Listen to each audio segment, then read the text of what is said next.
morning, dear students, and welcome to today's session.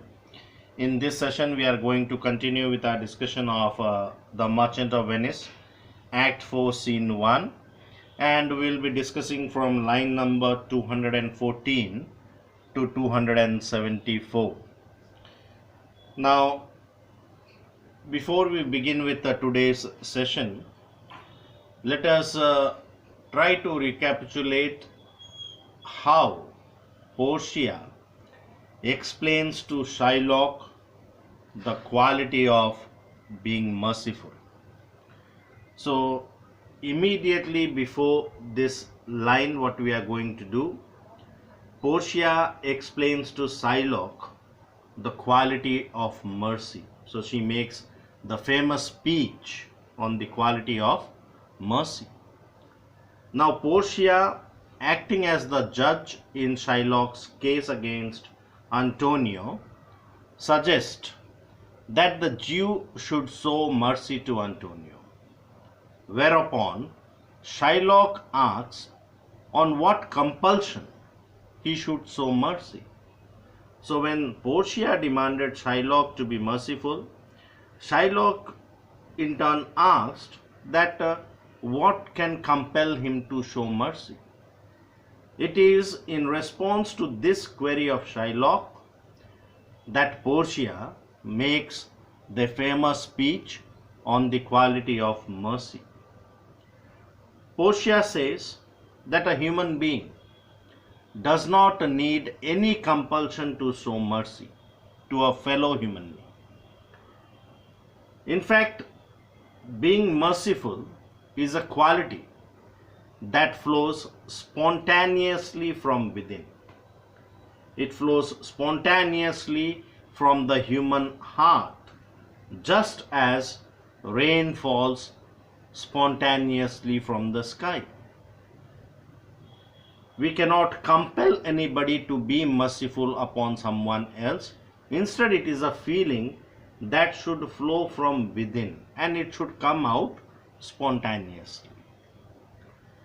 Then Portia also explains to Shylock that mercy is a quality that is blessed twice, as it blesses the man who is merciful, and it is a blessing to the person who receives it, because he receives it as a blessing of God. Again, mercy is the most powerful feeling in the hearts of those persons who possess the greatest worldly power. And the king, who is merciful, shows himself to be a better ruler than he seems to be when he is merely wearing his crown on his head and showing no mercy.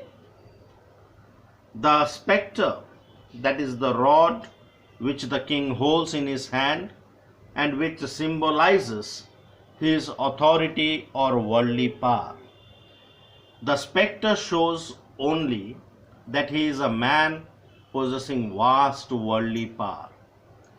The spectre is a sign of his greatness as a ruler, and it is a source of terror to the people because it is a symbol of power of a king and of the harm which he can do to anyone who offends him in any way.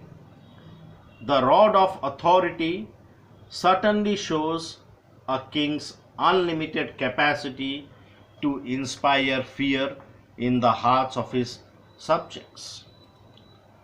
But mercy is an even greater force than the worldly authority symbolized by a king's rod of authority. Mercy is a quality that is enthroned in the hearts of kings. Therefore, a person who is merciful shows himself as a king. Again, mercy is a quality that belongs to God, as God is all merciful. Therefore, when a person shows mercy upon his fellow human being, he is elevated to the height and the greatness of God. He is equated with God. He behaves godlike. And Portia also reminds Shylock that if all the worldly people were to be judged according to the strict justice of God, then none of us would see salvation. None of us could be saved from the justice of God, because sometime or the other human beings do commit a sin. And even in the Lord's Prayer, that is, Our Father in heaven, holy be your name, in that prayer, we seek God's forgiveness. And the same prayer teaches us to be merciful to others. So, giving these arguments, Portia makes an appeal to Shylock that she has spoken much to Shylock on the quality of mercy, and her intention behind doing so was just to soften Shylock's demand for justice. And if still Shylock follows his demand, if Shylock still demands for justice, then the court of Venice must give sentence against Antonio, because the bond is forfeited. It is from here that we will be discussing today. So let us see what was Shylock's reply. Shylock says, "My deeds upon my head, I crave the law, the penalty and forfeit of my bond." So Shylock is still unmoved, even after the famous speech by Portia on the quality of mercy, even after the vehement appeal of Portia to Shylock to be merciful. Shylock still remains relentless, adamant, and he continues his demand for justice.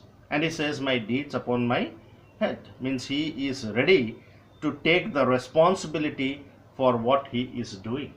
So he does not even fear God's punishment. He is ready to take the responsibility for whatever he was doing, and he says that he craves the law. He is asking for the law, the penalty and the forfeiture of his bond, that is Antonio's pound of flesh. Then Portia, is he not able to discharge the money? Okay. Portia inquires in the court that is Antonio not able to repay Shylock? Is he not able to discharge that loan? It is then that Bassanio at once stands in the court and he says, "Yes, here I tender it for him in the court. Yes, twice the sum." So Bassanio at once says that it is not the case that Antonio is not able to discharge the money. It is Bassanio who is present in the court, and on behalf of Antonio, Bassanio is presenting that amount to Shylock. He is offering that amount to Shylock in the court in the presence of everybody. And he is not only offering the amount that was borrowed, he is ready to pay even twice that amount. That is, he is even ready to pay 6,000 ducats in order to cancel that bond.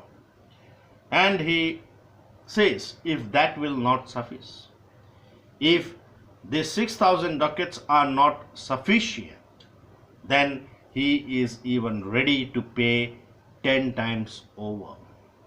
So he is ready to pay 10 times over in order to deface the bond. In addition to that, on forfeit of my hands, my head, my heart.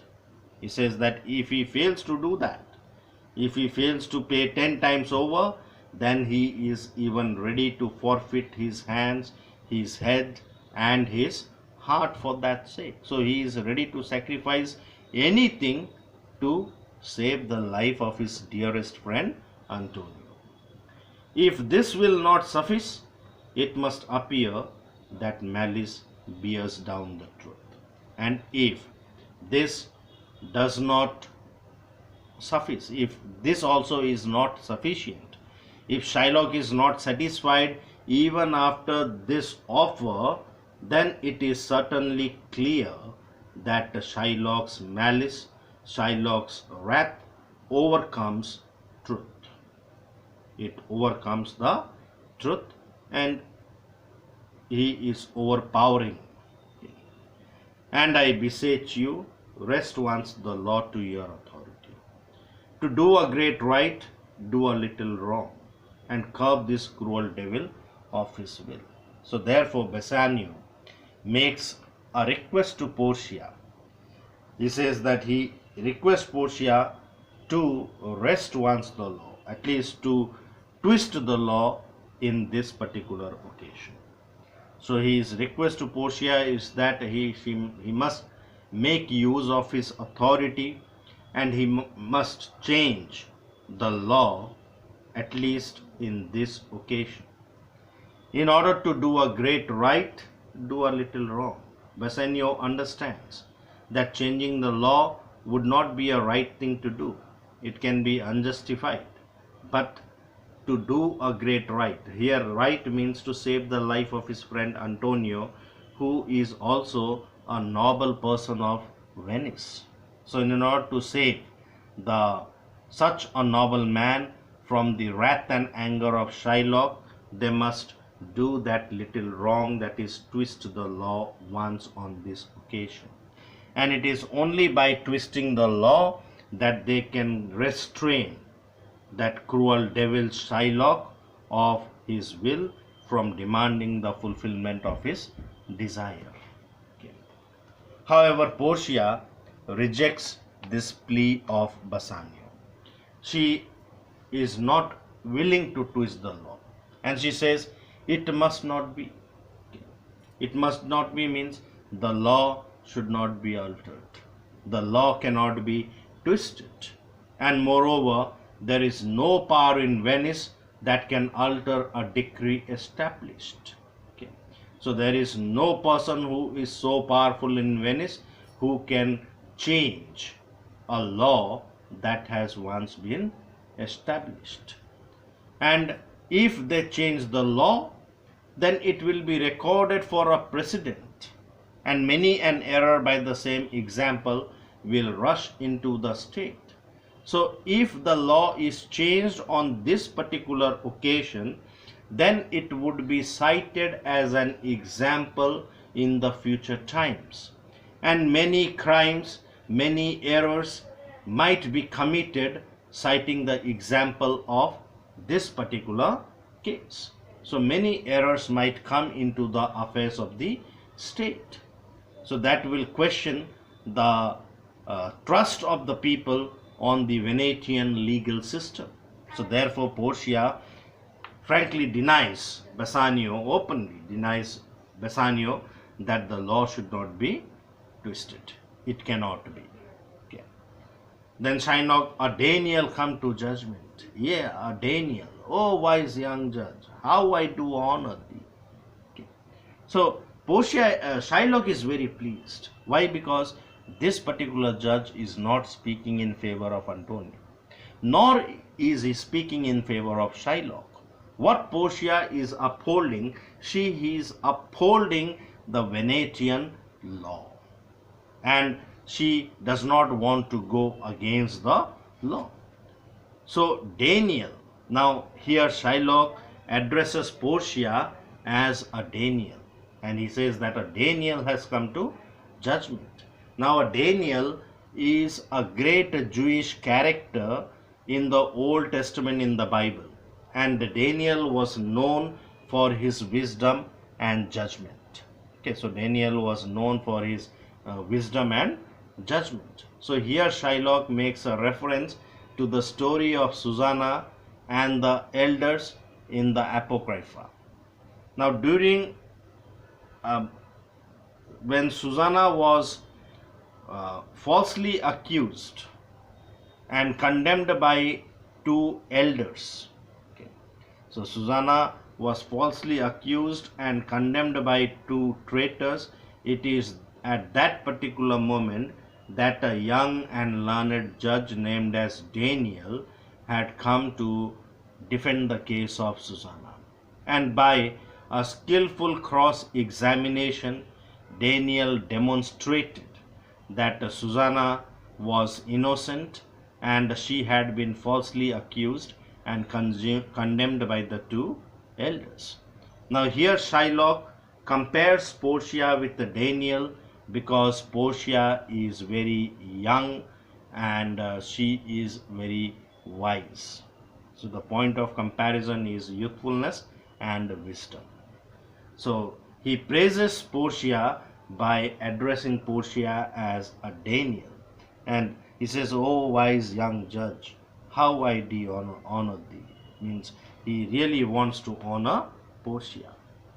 Then Portia, "I pray you." So you can make out that it is only by speaking in favor of Venetian law, only by upholding the legal system, Portia is able to win the confidence of Shylock. Okay.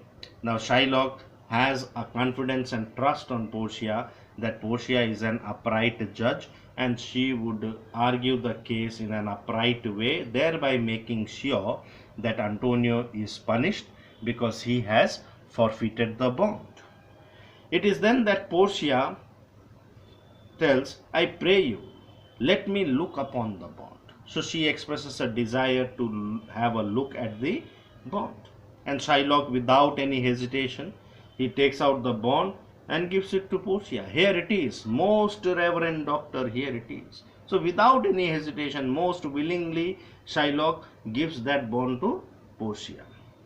And Portia, having gone through the bond, having read the content of the bond, Portia says, "Shylock, there is thrice thy money offered thee." Okay, so still she makes an offer to Shylock that there Shylock will be offered 3 times the money that was borrowed. However, Shylock still denies the request of Portia, and he gives an reason here. Now this is also a reason why Shylock cannot soften in his demand for justice, why Shylock cannot leave his claim upon the forfeiture of the bond. He says, an oath, I have an oath in heaven." So he has made an oath in the presence of God, in the sight of God, before God. And now, what was the oath? That he should not soften in his demand for justice. He should take his revenge against Antonio. That oath he had made in the presence of God, and now, if he softens in his demand of justice, if he shows mercy upon Antonio, that would mean that he is violating the oath that he had made in the presence of God. And when a person violates the oath of God, he may have to lie in perjury. Perjury means he commits the sin of breaking an oath. Perjury here means committing the sin of breaking an oath. So therefore, he cannot soften in his demand for justice. And the penalty mentioned in his bond has been incurred. So this agreement has been broken. And now he cannot go against law. He has to demand for justice for Antonio's pound of flesh. So then, now when Shylock shows his firm determination in demanding for justice, then Portia says, "Why? In that case the bond is forfeited." Obviously, as per the tenor of the bond, according to the bond is forfeited, and lawfully by this the Jew may claim a pound of flesh to be by him cut off nearest the merchant's heart.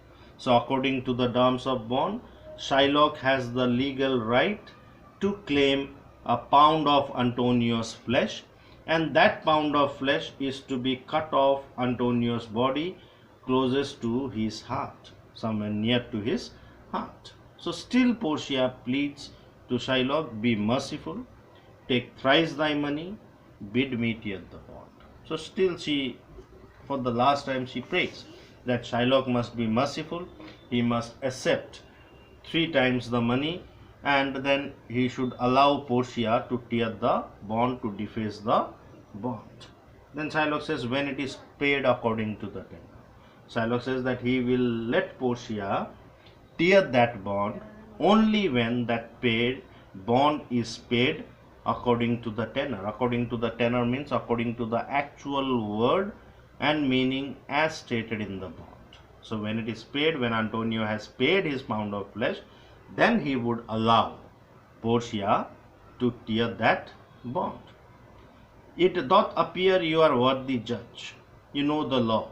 Your exposition hath been most sound. I charge you by the law. I charge you by the law. So he praises that it appears that Portia is a worthy judge and she is aware of the law, and her exposition, her presentation, her exposition is most sound, and therefore Shylock charges Portia by law, whereof you are a well-deserving pillar. Proceed to judgment. So he charges Portia by law that Portia is a well-deserving support because she is an upright judge, and therefore Shylock demands Portia to proceed to judgment to give the verdict. By my soul I swear there is no power in the tongue of man to alter me. I stay here on my bond. So he swears that there is no power in the tongue of a man. There is no person in the court whose pleasant words could change his mind. He is still obdurate. He will stick to his bond and he demands for justice. Then at that particular time, Antonio most heartily, I do beseech the court to give the judgment. He says most heartily with all my heart, he willingly requests the court that the court must pass the judgment. Now this makes Portia feel little annoyed because everyone in the court, even Portia herself, was trying her best to save the life of Antonio, but Antonio himself seems to have given up hope in his life. He is ready to face the malice and wrath of Shylock. So he says, I request the court to pass the judgment. Then Portia, why then? Thus it is, you must prepare your bosom for his name. So if you want the judgment, then the judgment is that open your garments and prepare your bosom, okay, for his knife, okay, so that Shylock could cut that pound of flesh. Then Shylock is very elated the moment Portia says this. Shylock says, "O noble judge, O excellent young man," because this is all Shylock wanted, to cut that pound of Antonio's flesh. "Portia, for the intent and purpose of the law, hath full relation to the penalty, which here appeareth due upon the bond." For the intent and the purpose of the law, for the meaning and the scope of the law, this bond fully applies to the penalty. Okay. It fully applies to such a penalty as it is incurred in the agreement, as it was agreed between the Jew and Antonio, that if Antonio fails to repay the loan within the stipulated period of time, Shylock would have the legal right to cut Antonio's pound of flesh. Then Shylock also agrees, it is very true. O wise and upright judge, how much more elder art thou than thy looks. Okay, so he praises Portia that it is very true. That is what is mentioned in the bond, and as per the terms of the bond, Shylock has the right to cut Antonio's pound of flesh. And the moment Portia says this, Shylock begins to praise Portia as wise and upright judge, and he praises Portia by saying that she looks much more experienced than her age, than her looks. So therefore Portia says, lay bare your bosom. That is to Antonio. Okay, lay bare your bosom, so that Shylock could cut the pound of flesh. But and Shylock reminds, yes, his breast. That is what is mentioned exactly in the bond. So says the bond. Doth it not, noble judge? Okay. That is what is written in the bond. Is it not that the case, noble judge? Nearest his heart, those are the very words. Okay, those are the very words. So you see, Portia in a very skillful way makes Shylock repeat the exact terms mentioned in the bond, and then she hurls the table over to him. She completely twists the case. Okay. Then Portia says, it is so. Are there balance here to weigh the flesh? Portia agrees that it is so, that the pound of flesh is to be cut off from his breast, and that too nearest to his heart. And then Portia asks Shylock that has Shylock kept the balances, the scales ready to weigh the flesh of Antonio. Now Shylock, I have them ready, showing the balance. Okay, he has brought the scales also, and he says that I have them ready with me. It is there with him. Okay. Then Portia, have by some surgeon Shylock on your charge to stop his wounds, lest he do bleed to death. So Portia requests Shylock that if Shylock is ready, he has brought the scales also, at least Shylock must make an arrangement for a doctor, for a surgeon, so that Antonio could be prevented from bleeding to death. So that Antonio does not bleed to death. So that his wounds could be treated and he could be prevented from bleeding to death. Then Shylock is little surprised. Surgeon? A doctor? Why should I arrange for a doctor? Is it so nominated in the bond? Shylock says that, is it written in the bond that he has to make an arrangement for a doctor? Then Portia, it is not so expressed, but what of that? It were good you do so much for charity. Okay. So Portia tells Shylock that though this is not mentioned in the bond, but still Shylock must make an arrangement for a doctor, and at least he can do so for the sake of charity. And Shylock, taking the bond, looking at the bond, I cannot find it. It is not in the bond. So Shylock is not willing to make an arrangement for a doctor. Why? Because it is not mentioned in the bond. So he is not going to do anything that is not mentioned in the bond. Mark these words of Shylock. These are very important in the later part of the scene. Okay. Then Portia, come merchant, have you anything to say? Okay. Then Portia inquires Antonio that if he has anything to say for the final time. Okay. So we do till here today. In the next class we will see that what Antonio says and what happens to the fate of Antonio, how Portia, exercising her wit and intelligence, saves the life of Antonio. So thank you for watching. Have a great day.